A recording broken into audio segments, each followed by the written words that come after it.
first guest is an actor, comedian, and if you give him any excuse whatsoever, a singer. It's the one and only Rob Brydon. Great to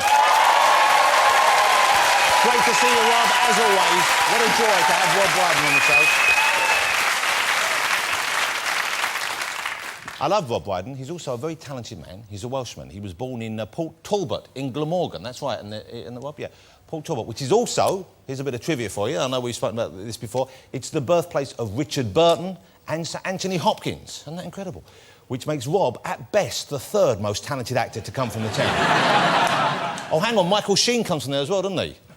Yes, the fourth most talented actor to come from Port Talbot. You can't put me in a bad mood. I've just seen myself splattered all over the puffs' chests.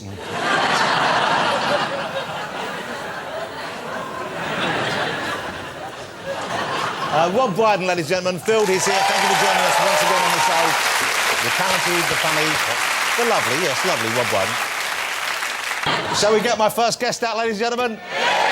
Well done, will you please give a huge welcome to the fabulous Rob Brydon.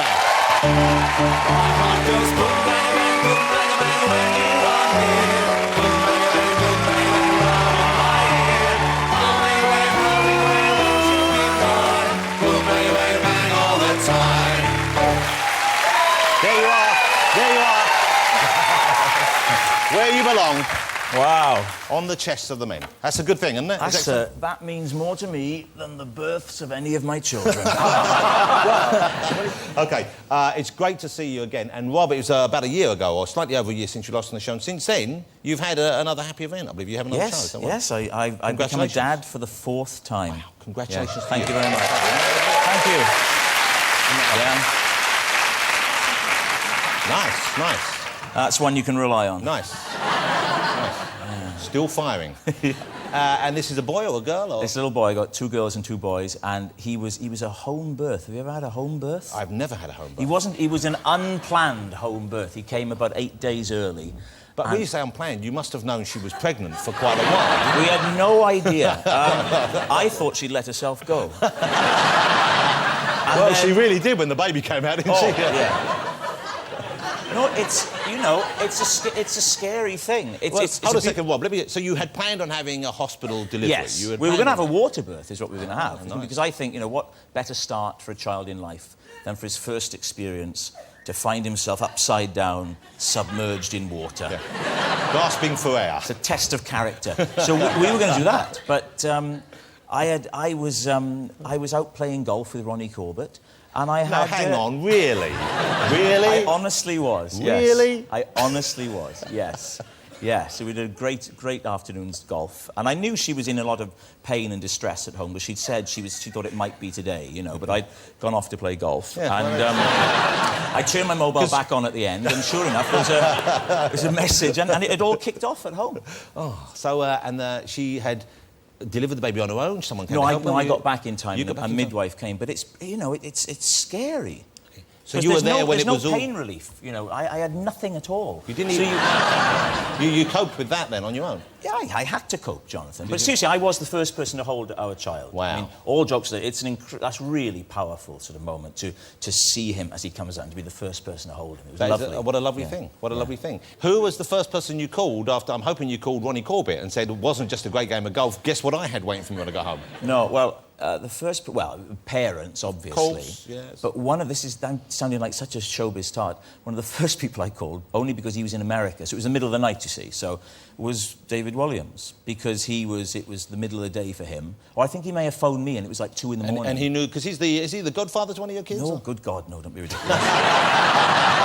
My God, if you made David a godfather to one of your children, the social services would be round to your house quicker than you could say... Little Britain. No, he was an usher at my wedding. Oh, how lovely, though. How lovely to... I didn't ask him. Yeah.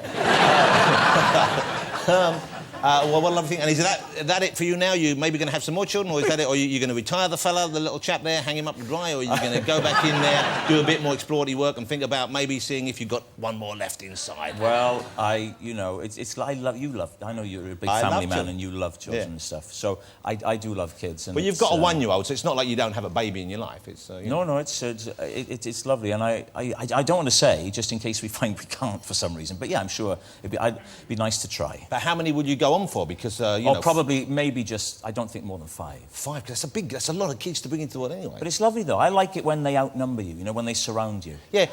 Well, 2 would outnumber you. I mean, it's very simple mathematics. Yeah. All right. No. But you know, when they can outnumber both parents. Okay. Yes, so you need 3 for that. Right? 3. Okay. But you've got 4. Yeah, but I got an ex-wife as well, so I need one extra child still to outnumber the 3 of us. One of them might be upstairs, so you want to cover the bases. Yeah. You need reserves. Yeah. OK, hey, how good to have you back on TVs, and how good you finally to have a hit you deserve under your belt in Gavin and Stacey. Thank you very much. Because I've enjoyed you in all sorts of shows over the years, but I've often felt I was in the minority. But now I see you on a proper big hit. You know what I'm saying? They're always really good work, but, you know, so trying to find someone else who'd seen it was tricky. Yeah. But now Gavin and Stacey, it's a big hit, and deservedly so. It is. It really is. It's an ensemble cast. Yeah. It really is. We were watching the Christmas special, my wife and I, and there's a bit where Julia Davis and Agent Scarborough, who played Dawn and Pete, come in to the kitchen going... And I just turned to my wife and I said, what a fantastic ensemble cast. When you've actors that good playing, you know, relatively small roles. It's such a good cast. Did you say that to your wife at home? You actually turned around about a show you're in and you went, what a fantastic ensemble cast. Yes, I did. If I'd said, that one playing Uncle Bryn, he's good, now that would be bad. But it's such a formal phrase. I'm curious as to how you suggested you did you say, darling, may I initiate intercourse ce soir? It sounds like you sound like a I character turned around from the and I said, Mrs. Brydon, would it be at all inappropriate for me to suggest that the cast in Gavin and Stacey is indeed a fine example of the ensemble? And she said, why, Mr. Brydon, I shall take that comment in good faith, sir. It's like Pride and Prejudice around your house. There's a hint of Jane Austen to us. OK, the Christmas special was a cracker, of course. You're doing another series. Are you doing another series now? Yeah, we're filming it in the summer at Barry. Okay. So Barry Island in the summer is going to be very different because, you know, it's a seaside resort. In the winter, like most seaside towns, it empties. It's pretty depressing, I guess, isn't it? Well, it's like any seaside town, yeah. It just empties and it's kind of grey. But in the summer, it's heaving. So, will you incorporate that into the show, though? Will that be...? I think so. I don't know. I haven't seen the scripts yet, but I would imagine they will. Should we have a look at a clip of Gavin and Stacey? This is one of my favourite moments from the Christmas special. Have a look at this. Mick! Michael! Noel has given the little boy a bike because his sister's being bullied because she's in a wheelchair and he's stuck up for her. I've gone. I've actually gone. No, every year he gets me. Oh, my Christ! What on earth? Oh, Edna. Are you all right? Don't touch her, Gwen. Stay well back. Oh, but she's only... No, you don't know what state she's in. She's bitten Dawn before now. Mick! Michael! Can you come in here, please? What's going on? Edna? How did she get there? She just popped up from behind the bar. She's been here all night, bless her. Blimey, we're going to have to get her home. Right, everyone, could we please stop talking about her as though she's not in the room? Mick, what's Dawn and Pete's surname? Sutcliffe. Mrs. Sutcliffe. Hello. I'm Bryn. It's Christmas, 2008. Gordon Brown is the Prime Minister. Bryn, she's just woken up. She's not been in a coma. It's a fabulous showdown.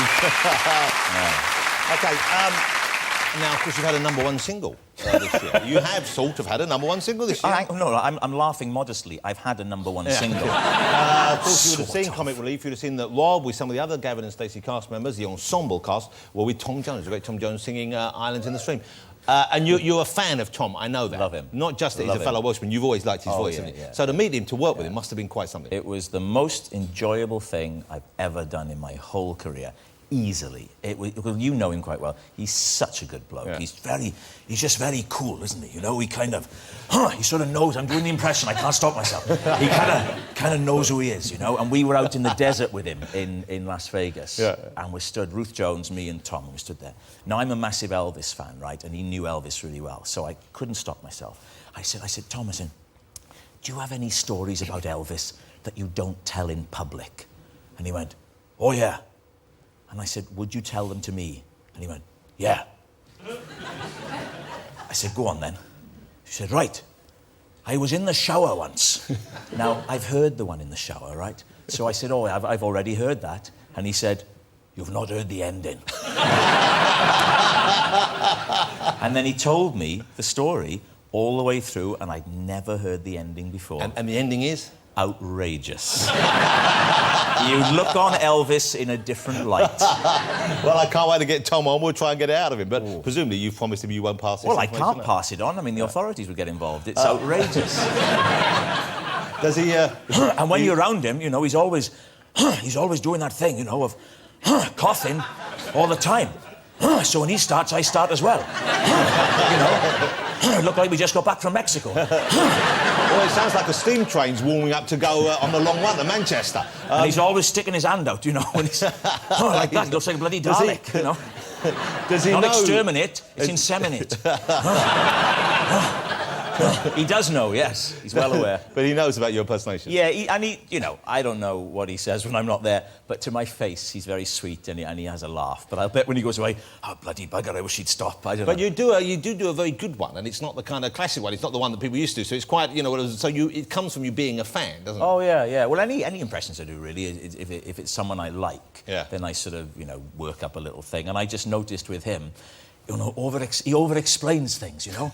You know, when I sing, I use a microphone, you know, to amplify my voice, you know, to make it louder. Or he stresses a word as though you wouldn't know what it was, you know? We put all the meals down on the table. You know? We were sitting on a sofa. Like it might take you a minute to just Why catch do you think up he does that? Why? I think it's a Welsh thing. He also does a thing that my dad does and I do as well, which is kind of qualify what you say. Yeah. So I might say something like, oh yeah, we did Islands in the Stream, everybody loved it. Well, I mean, not everyone, you know, but do you know what I mean? You pick up afterwards, yeah. And he does that. So he said, you know, it's Tom Jones, you know, he goes, oh, you know, when I had, and everybody said to me, they all said, well, you should do a record with Moose T. Well, I mean, not everyone, you know, but I mean... but the best thing of working with him was after we did Top of the Pops and Let's Dance. Yeah. And after Let's Dance, we all went out for a meal at this restaurant, in a private room, right? And he sat at the top of this oval table with Ruth on one side and my wife Claire on the other. So all the time I'm looking across, there's my wife next to Tom Jones. It was kind of bizarre. And the most alpha male physical action I've ever seen in my life, right? We order oysters, right, to start. Because I say, oh, I quite like oysters. Oh, I love oysters. So he's going to have oysters as well, right? I like an oyster. So, you know, if you're having them to start, you'd have 6. You'd have no more than 6. No, more Only than a 6. fool would order more than 6. So I order 6. Tom's oysters arrive. 12 oysters, right? So I just think, bloody hell, well, fair play. Then he gets his lemon, right, with the muslin around it, right? And he squeezes it in such an alpha male motion. I can't hope to communicate to you what it was like. I'll try. It was this. You know that documentary when David Attenborough was sitting with the gorillas in the jungle? The silverback. Yeah, I was like David watching this going, Well, but I think... I know what you're going to say, and I think you might be right. Yeah. You're in love with Tom Yeah, Jones, I think there might be a slight man crush. When you were looking over there, when you were looking there next to your wife, I bet you're thinking, oh, I wish I could take him home, weren't you? That's what I was going. I hope some of those oysters are for me. That's what you were thinking. You know what it brought back for me? Some of the feelings that you and I have shared. OK, Rob... That threw him off the trail, didn't it?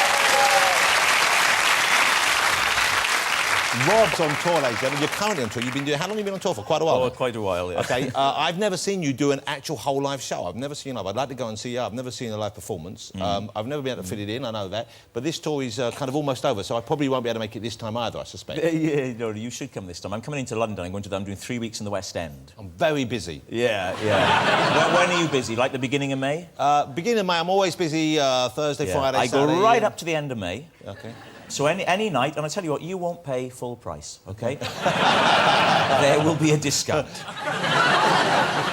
You will come to the Apollo in Shaftesbury Avenue sometime in May and see me. OK, and you're in the Apollo in Shaftesbury Avenue? Yes. You're not sending me to the wrong place? I was sending you to see Les Miserables. Yeah. OK, before Rob became the polymath that he is, the all-rounder, the singer, the comedian, the actor. Many years back, he was a TV presenter. I genuinely don't like seeing these clips. I know you don't. I know, but they're great fun. You just got to relax and enjoy them because we'll all love it, OK? Summer Scene. Do you remember Summer Scene?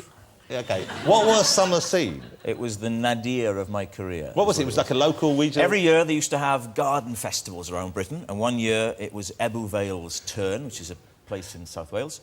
And I was there sort of... Look at the delight in your face. And look at the tension in my hands. Look at that. You're going to enjoy this. This is I was cracker. like a poor man's Keith Chegwin. Oh, you... Well, I think you're, bigging yourself up a bit there. Have a look at Rob. Summer Scene, 1992. Oh, how we've changed.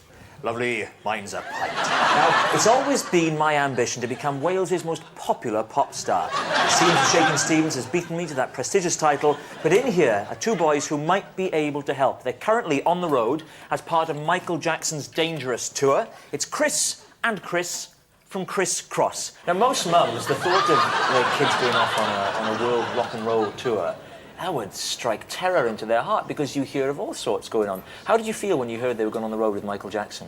Oh, not well. Michael is so wholesome, So I mean, you had faith that, and thus far the tour has gone great.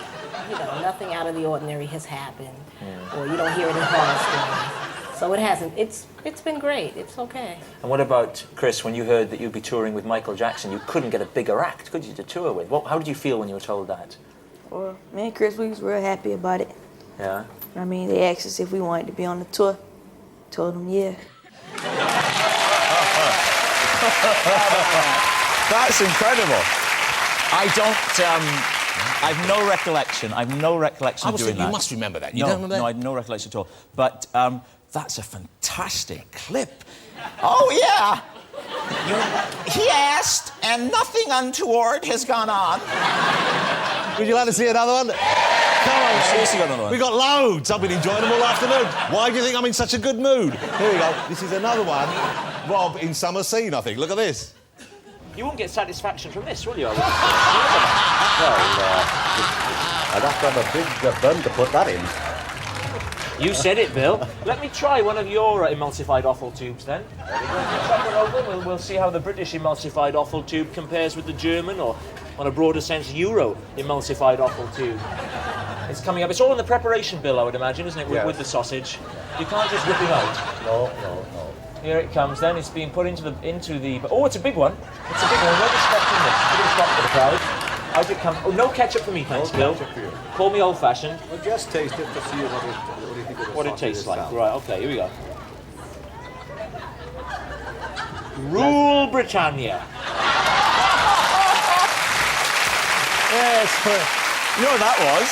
It's Alan Partridge. It's Alan Partridge. Yeah. Rob, great to have you here. Good luck with the rest of the tour. I'll come and see you in London. I can't wait to see you live, and I'm looking forward to the next series of Gavin and Stacey, like everyone is. Ladies and gentlemen, Mr. Rob Brydon. Great stuff. Well done. Thank you. Rob Brydon. Thank you, Rob. Can we get my next guest?